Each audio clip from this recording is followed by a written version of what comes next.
The meaning of life is a doorway into one of the deepest and most honest struggles a human being can face. Tolstoy didn't write about life's meaning from a distance. He searched for it with urgency as someone standing on the edge of despair, asking a question that demanded an answer. Why do I live? What is the purpose of it all, if I am going to die anyway? These questions haunted him, not in theory, but in the quiet moments after success. At the height of his fame, after writing great works like War and Peace and Anna Karenina, Tolstoy found himself gripped by a deep emptiness. Rich, respected, and celebrated, yet he felt lost. Life seemed like a cruel joke, one that ended with death, no matter how hard you worked or how well you lived. This wasn't just a personal crisis, it was a spiritual one. Tolstoy's journey, chronicled in his powerful book A Confession, became one of the most moving accounts in all of literature and philosophy. What he found and how he found it would go on to influence not only writers and thinkers, but also revolutionaries, peace activists, and spiritual seekers across the world. This article explores Tolstoy's search for the meaning of life, his despair, his discovery, and the radical way he chose to live after finding his answer. We will walk with him through doubt, through faith, and finally through a kind of wisdom that still speaks to us today, especially in a world that often feels as confused as his did.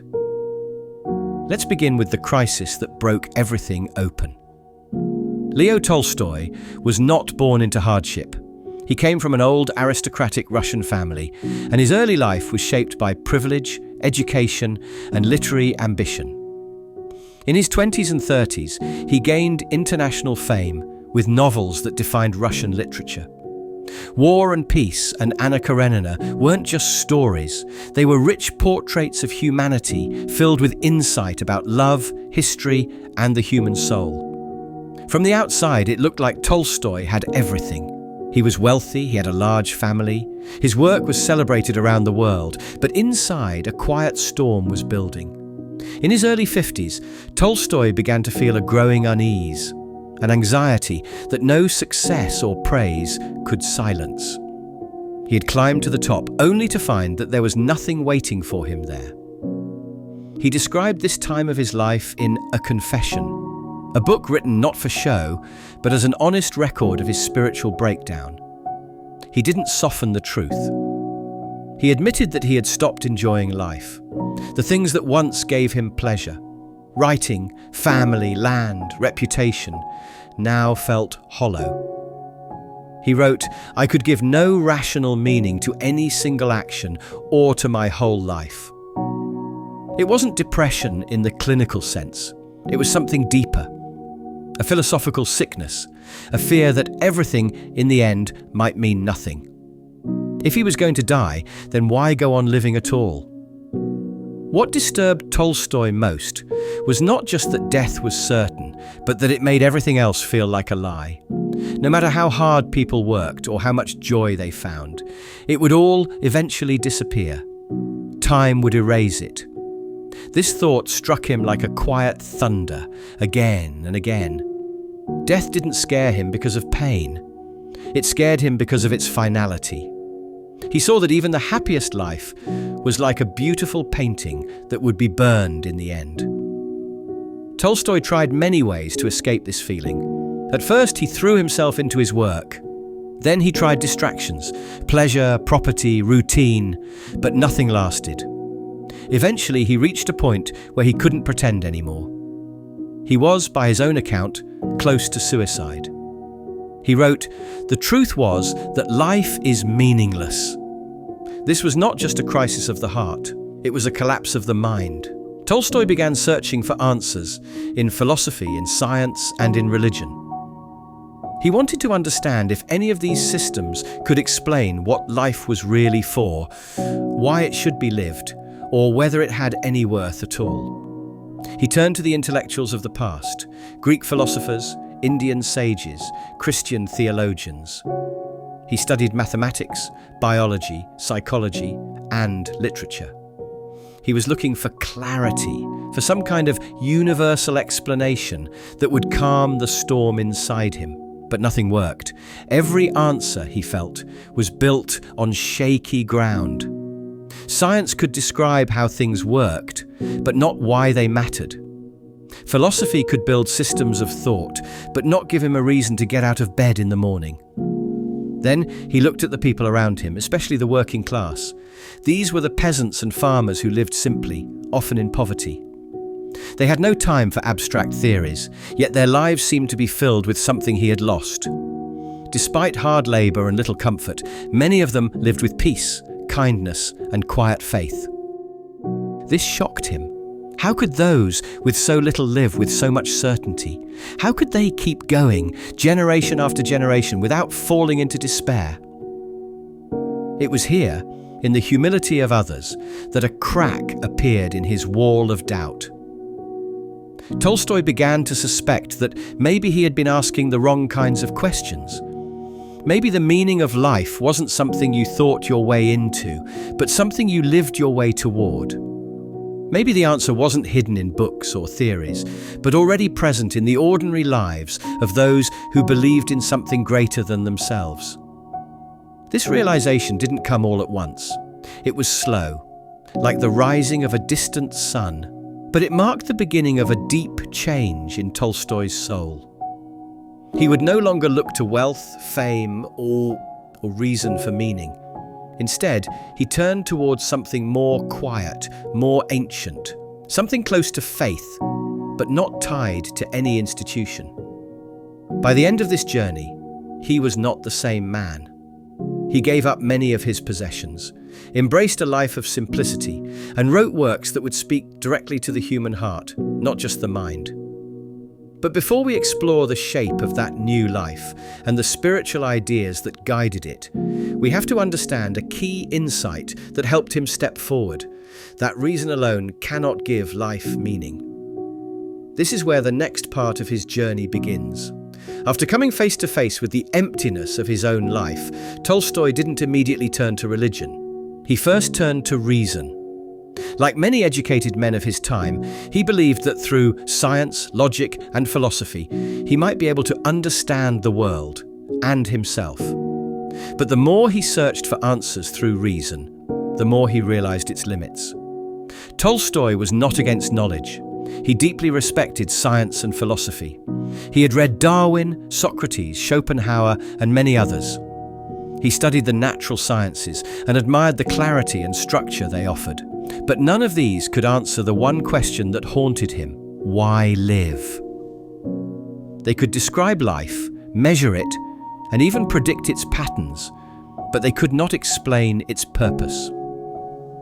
For example, science could tell him that he was made of cells, that he would age and eventually die.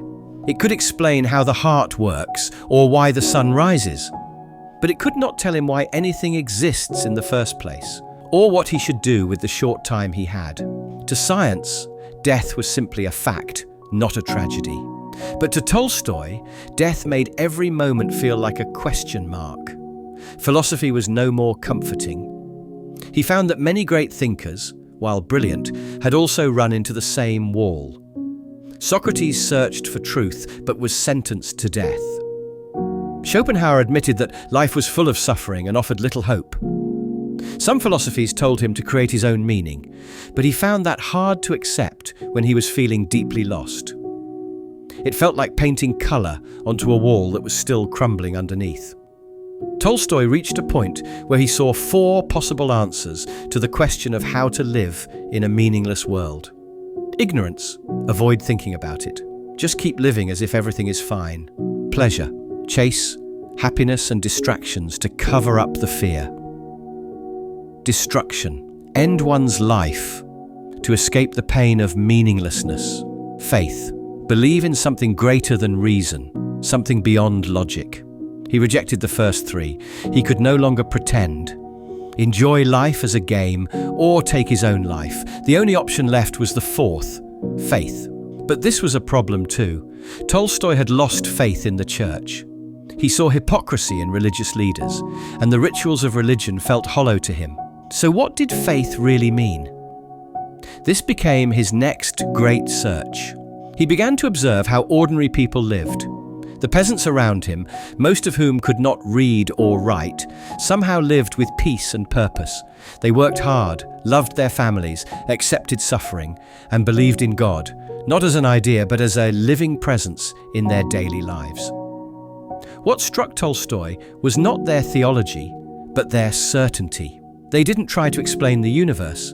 They simply lived with trust that life had meaning, even if they couldn't explain why. Their belief didn't come from logic, it came from living. They didn't ask whether God existed every day. They lived as if He did. That's when Tolstoy realized something. The deepest truths in life might not come from reasoning, but from experience.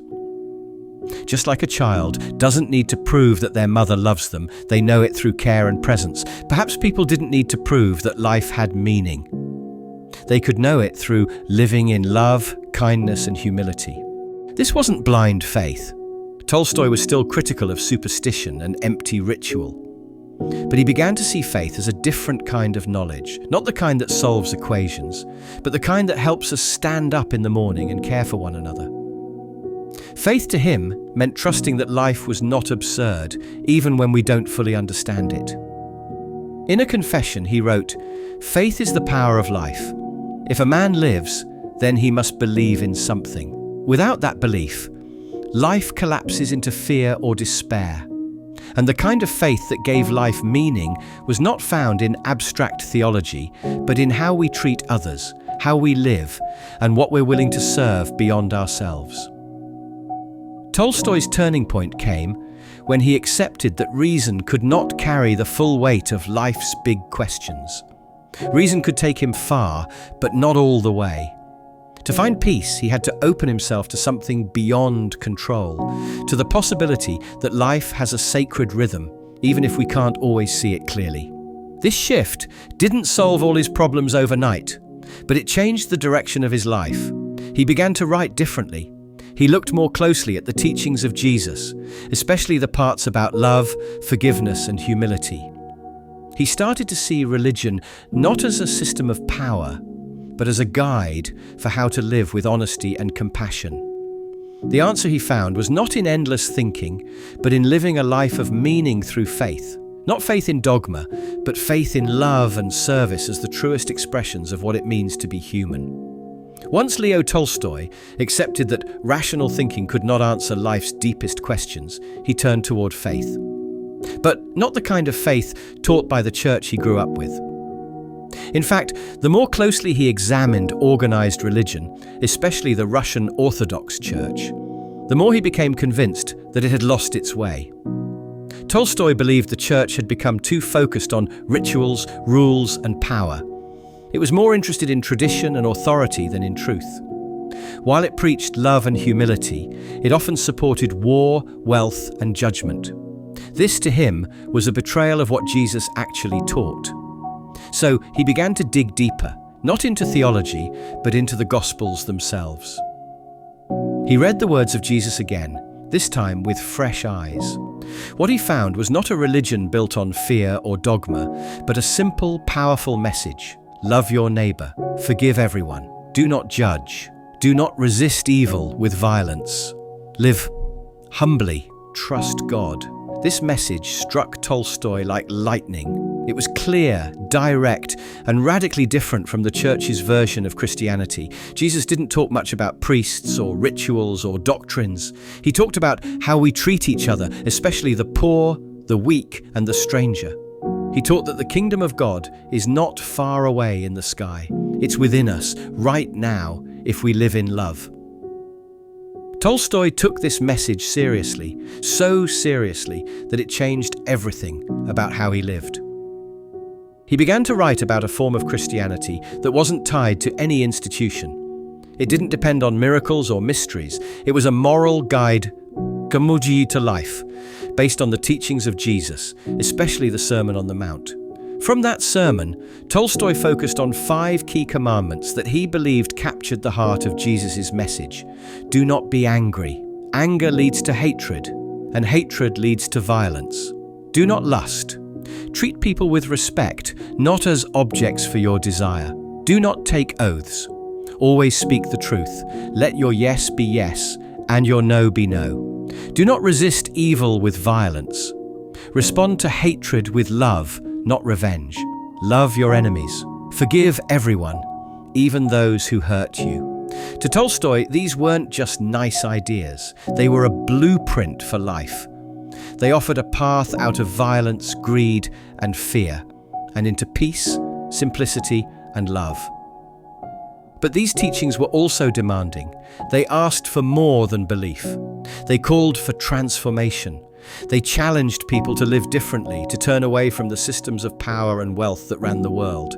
That's why Tolstoy's version of Christianity wasn't popular with the church, or with many people in power. Still, Tolstoy believed that if people followed these teachings honestly, the world could change, wars would end, prisons would be emptied, the rich would give to the poor, people would forgive instead of fight. And above all, each person would live a life filled with meaning, because they would be living not for themselves, but for the good of all.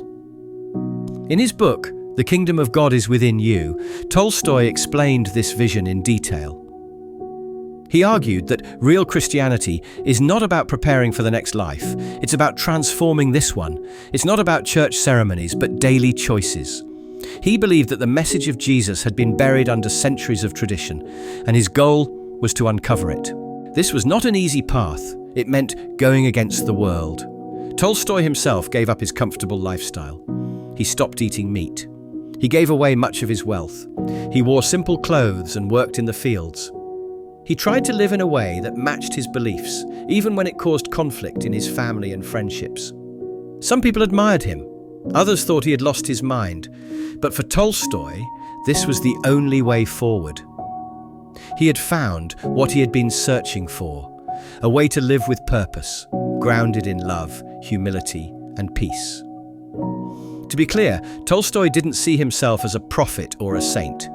He knew he was full of flaws, but he believed that the path to meaning was not about perfection. It was about direction. It was about turning away from fear and selfishness and toward a life of service and truth. His religious philosophy was, at its heart, simple. Life has meaning when we live in love. This love is not abstract. It's shown in how we speak, how we act, and how we treat others, especially those who cannot repay us. That, Tolstoy believed, is where God is found. Not in churches, but in kindness. Not in ceremonies, but in sacrifice. This vision of Christianity would go on to inspire people all over the world, most famously Mahatma Gandhi, who used Tolstoy's ideas on non-violence as a foundation for peaceful resistance. It would also later influence Martin Luther King Jr. and other leaders of non-violent movements. In the next few minutes, we'll explore how Tolstoy faced the reality of death, not with fear, but with a new kind of understanding. For him, death no longer made life meaningless. In fact, it helped clarify what truly matters. For most of his early life, Leo Tolstoy feared death deeply. It haunted him, not because of physical pain, but because of what it seemed to say about life, that it was pointless. No matter how good or bad your life was, it ended the same way. The grave made no exceptions. That simple fact had once driven him to despair. But after his spiritual transformation, his view of death changed completely. He still believed death was real. He still knew that the body would perish, that everything built by human hands would one day be gone. But now, instead of seeing death as a wall that erased life's meaning, he began to see it as a mirror, something that revealed what really matters. Tolstoy came to understand that death isn't the opposite of life, it's part of it. And it's because our time is limited that each moment becomes more precious. When we live as though we will live forever, we get careless. We chase things that don't matter. But when we remember that we will die, we begin to see clearly. In a confession he wrote, "Is there any meaning in my life that the inevitable death awaiting me does not destroy?" Later in life he would come to answer, yes, but only if life is rooted in something eternal, something greater than the self.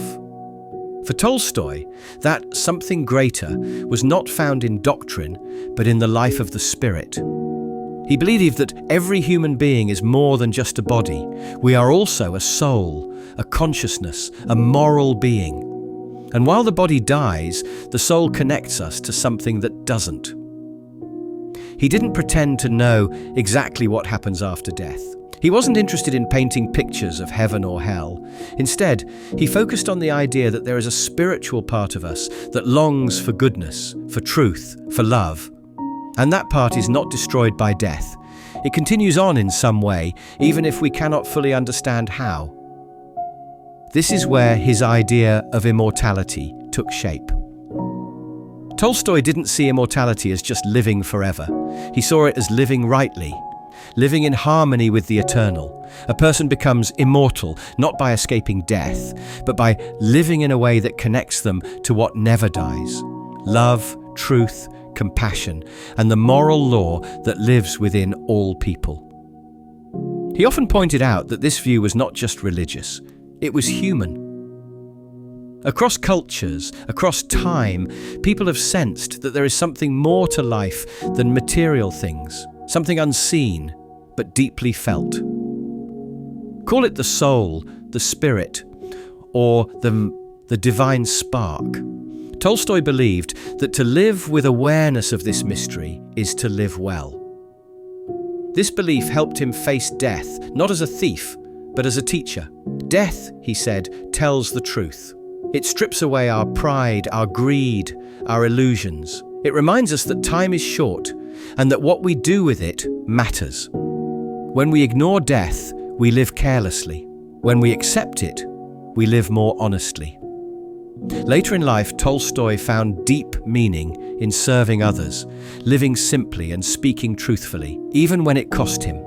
He knew that death would come, but he also knew that the love he gave, the justice he pursued, and the truth he spoke would not die with him. They would ripple forward into the lives of others. In that way, a person's soul lives on, not as a ghost, but as a legacy of goodness in the world. He also became increasingly drawn to the idea that true immortality is not personal, it is universal. He let go of the need for individual survival and instead embraced the idea that we are part of a larger whole. Just as a wave returns to the ocean, so too, he believed, do we return to something greater than ourselves. In one of his later essays, he wrote, "The essence of life is not in what we own or even in who we are as individuals. The essence of life is in what we give, to others, to truth, to love, to the eternal." This view gave him peace. Even as he aged, even as his health declined, Tolstoy remained focused on what mattered. He continued writing, not to gain more fame, but to share what he had learned.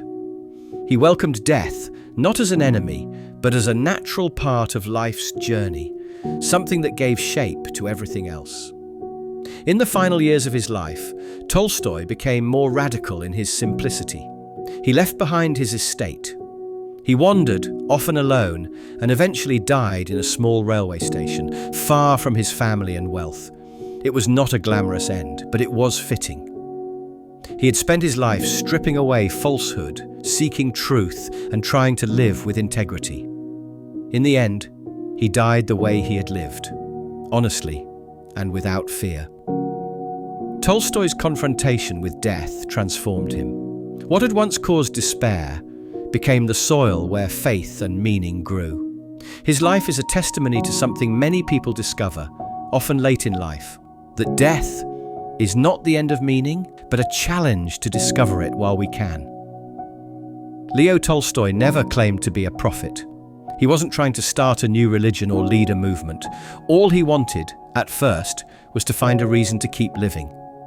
And yet, by chasing that question all the way to the root, he ended up becoming one of the most influential moral voices of modern history.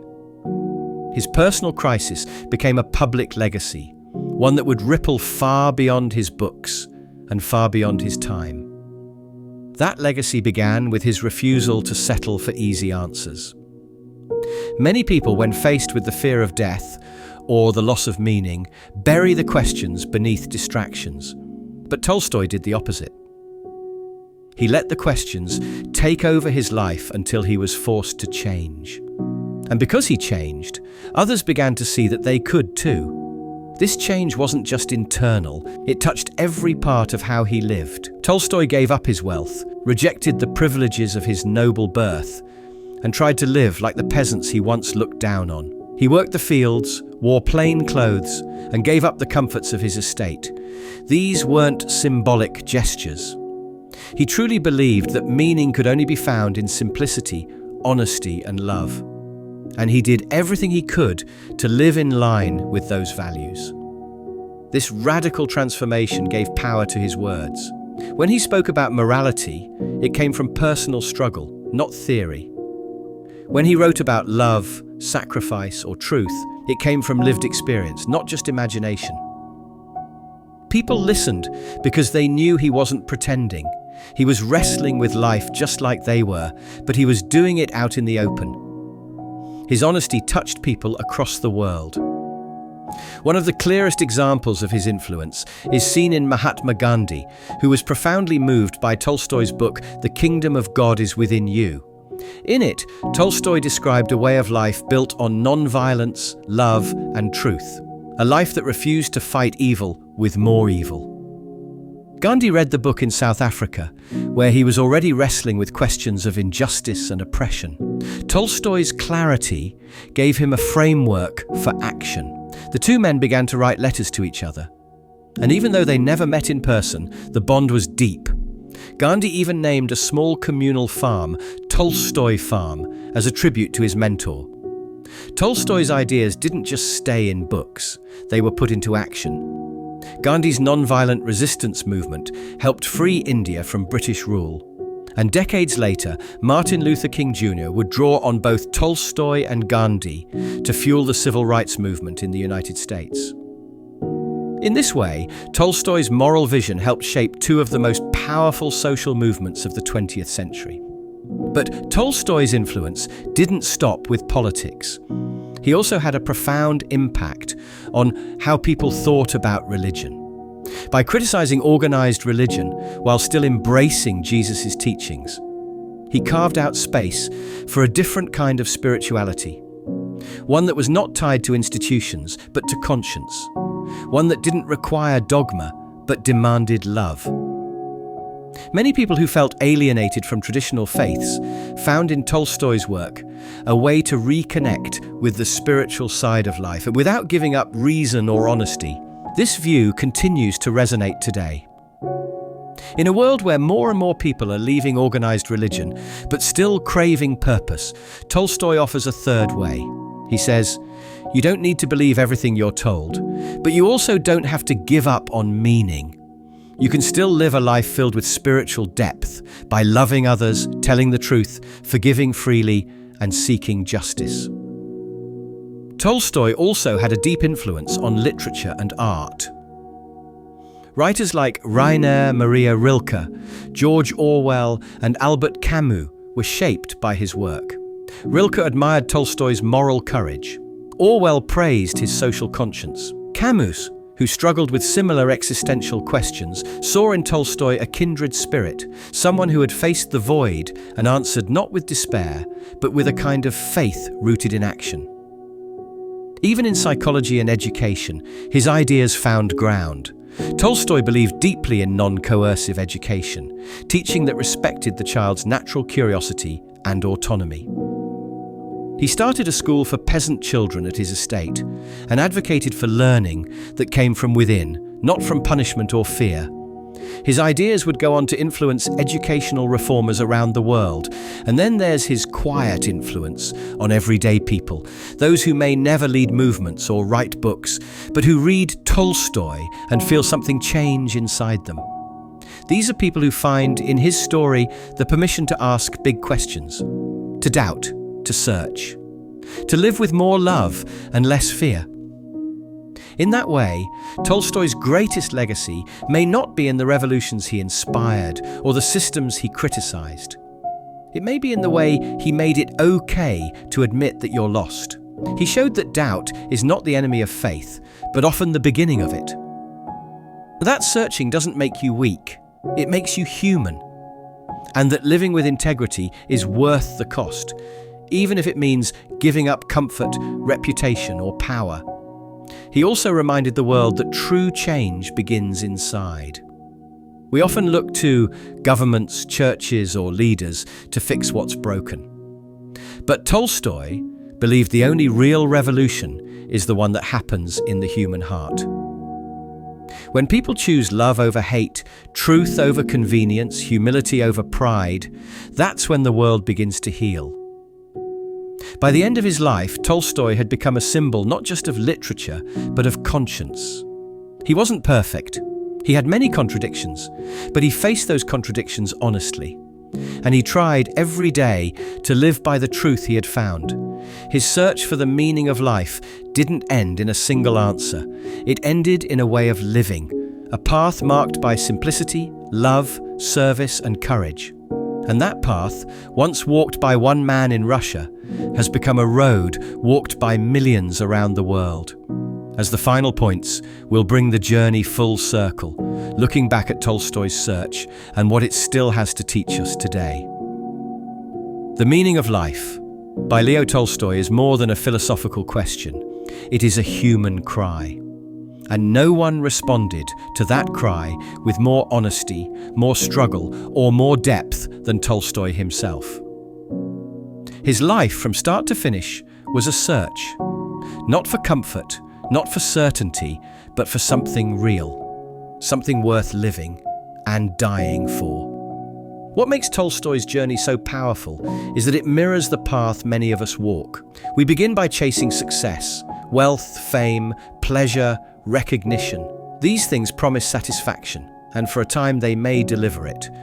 But eventually, the deeper questions catch up to us. What is it all for? What happens when it ends? What does it mean? When those questions found Tolstoy, he didn't run from them. He faced them head on, and in doing so, he found something greater than answers. He found clarity. He found a way of life that was guided by love, humility, truth, and service. For Tolstoy, meaning was not something handed down by tradition or granted by a church. It was something each person must discover in their own heart. And that discovery was not found in abstract theories, but in the quiet, daily choice to live for others, to do good, and to walk in love, even when it costs us. His story reminds us that life becomes meaningful, not when we escape suffering, but when we respond to it with compassion. Not when we avoid death, but when we allow it to teach us how to live. Not when we control everything, but when we surrender to something greater than ourselves.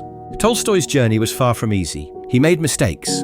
He had doubts. He faced criticism, loneliness, and loss. But through it all, he kept asking the question, and that's what made his life extraordinary. He refused to live on the surface. He went deep. And what he found there still speaks to us today. If there is one lesson we can carry from his life, it is this. The meaning of life is not a secret to be discovered. It is a life to be lived with love, honesty, and courage. That, Tolstoy believed, is where true peace begins, not in answers, but in the way we live each moment. As we reflect on his words, his struggles, and his transformation, we are reminded that the same search lives in us. And like Tolstoy, we too can begin again. No matter where we are, no matter what we've done, we can choose to turn toward truth, toward love, and toward a life that matters. Tolstoy once wrote, "The only absolute knowledge attainable by man is that life is meaningless if it is lived for oneself. But lived for others, it is full of meaning." That sentence, quiet, clear, and full of conviction, may be the closest thing he ever gave us to an answer, and for many, it is enough.